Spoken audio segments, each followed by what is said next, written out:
whispers of the Rootmind. The shuttle buckled under pressure as it tore through Velmora's thick, storm-choked atmosphere. Sirens howled. The hull screamed. "Brace!" Captain Alan DeVore shouted, gripping the pilot's chair as flames licked the viewports. Beside him, the navigation AI flickered. Outside, the sky churned in hues of bioluminescent green and blood orange, lightning stitched across clouds the color of bruised fruit. Impact. The shuttle slammed into a bed of spongy vegetation, tossing crew members into harness restraints and shattering half the instrumentation. Silence, except for a distant hum. The air felt alive. The crew, Captain DeVore, biologist Anika Reyes, engineer Clem, security officer Rin, and medtech Vaso, emerged into a forest that pulsed with quiet breath. The trees were translucent, their trunks riddled with glowing veins. The leaves shimmered like insect wings. When Rin touched one, it gently curled around his finger like a curious pet. "I've never seen flora like this," Anika whispered, scanning with her biosensor. "It's reactive, like it's watching us." At nightfall, the dreams began. DeVore stood in a field of glowing grass under a red moon.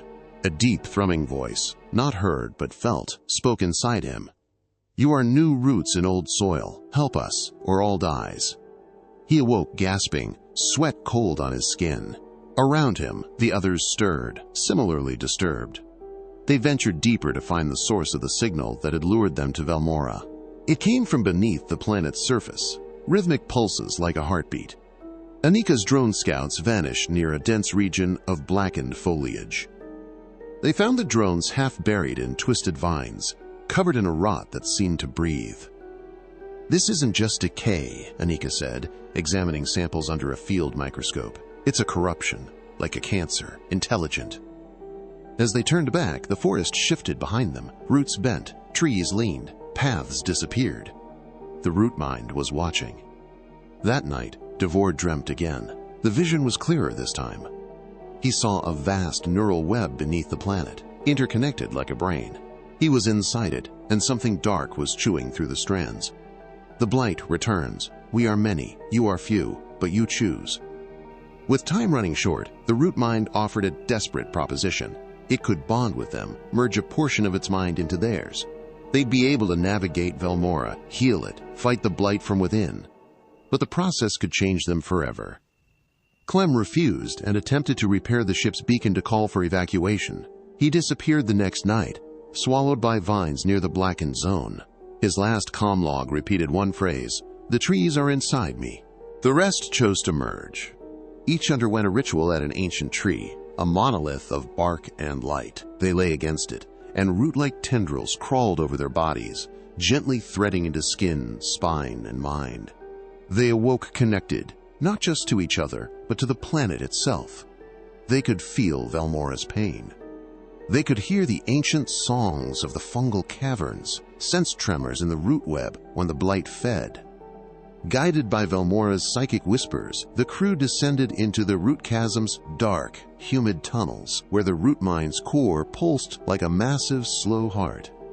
They found creatures, once native, now twisted. Vines moved on their own, blackened by infection. Spores hissed like gas. Rhine used his bond to part the roots with thought. Vaso calmed aggressive fauna with pheromone projection, now enhanced by the link. In the core, they confronted the source, a spore beast once part of Velmora's own defense system, an ancient guardian AI that had merged with fungal code to become autonomous. Over eons, it went rogue, self-replicating into the blight. "We created this," Anika whispered. "Velmora didn't evolve the blight. Our ancestors did." The Rootmind mourned. In a 1,000-year echo, it showed them old memories of the original terraformers, of betrayal, of a seeded AI made to protect, but turned mad. There was no switch to pull, no virus to upload. The blight was alive. It could only be purged through will, through unity. Velmora asked for one of them to merge fully, to become the new shepherd, a human Rootmind hybrid that could resist the blight's mimicry and rebalance the planetary mind. Captain DeVore volunteered. The process was irreversible. His body dissolved into glowing mycelium as his mind expanded across the root network. He became the shepherd. With his help, the others guided light and song through the corrupted roots.